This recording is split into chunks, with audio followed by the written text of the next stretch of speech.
오늘 함께 나눌 말씀은 민수기 33장 50절에서 34장 29절 말씀입니다. 소망이라는 단어는 마음에 큰 힘을 주고 위로를 줍니다.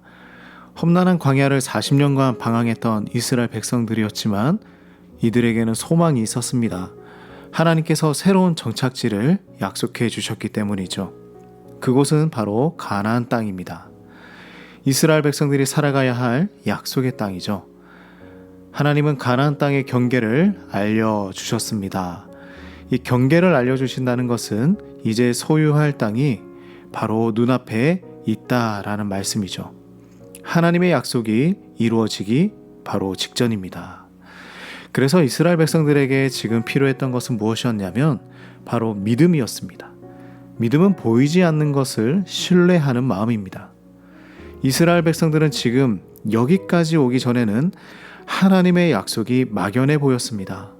그래서 불평도 하고 이집트로 돌아가는 게 낫지 않은가 하는 마음도 있었습니다. 지금 와서 돌아보면 자신들의 믿음이 얼마나 작았는지 알 수 있겠죠. 이 믿음을 가지고 이제 가나안 땅으로 들어가야 합니다.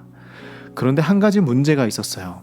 가나안 땅에 원주민이 있다라고 말씀하고 있습니다. 그들을 몰아내야 하고 우상을 모두 헐어야 한다 말씀합니다. 우리는 여기에서 마음이 약해질 수 있어요. 과연 이렇게까지 해야 하는 것일까? 때로는 하나님이 무심해 보일 수도 있습니다. 그럼에도 우리는 성경에서 말하는 이 하나님의 메시지가 무엇인지 찾아내야 하는 것이죠. 이스라엘의 이 가나안 정복은 냉정해져야 할 필요가 있었습니다. 하나님께서 완전한 정복을 말씀하신 이유가 있었기 때문이에요. 조금이라도 마음이 약해지면 문제가 생깁니다.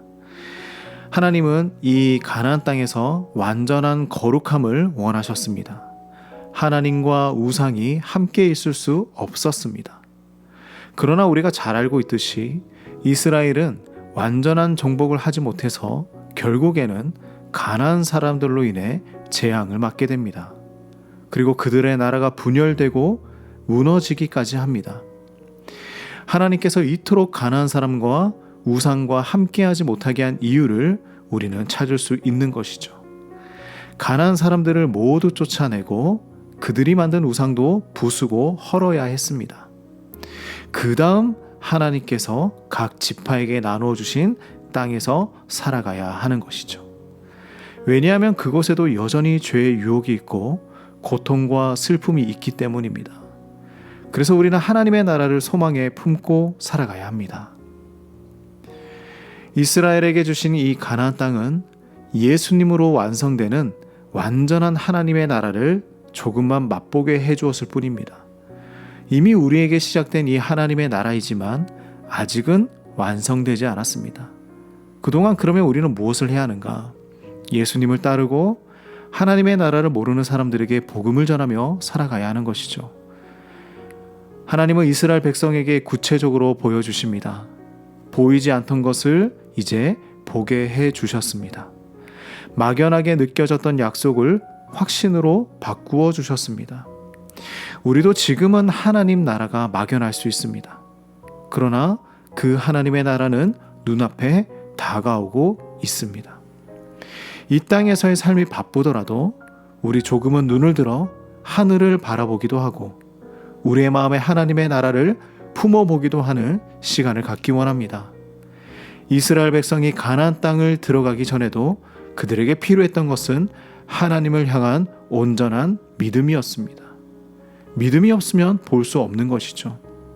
우리 모두 믿음으로 소망을 품고 살아가는 오늘 이 하루가 되길 간절히 소망합니다. 하나님, 우리에게 믿음을 주시옵소서. 아직은 하나님 나라가 막연하고 이해되지 않고 보이지 않지만 믿음으로 그 하나님의 나라를 바라보고 살아가게 하여 주시옵소서. 우리에게 소망을 주시옵소서. 예수님의 이름으로 기도드립니다. 아멘.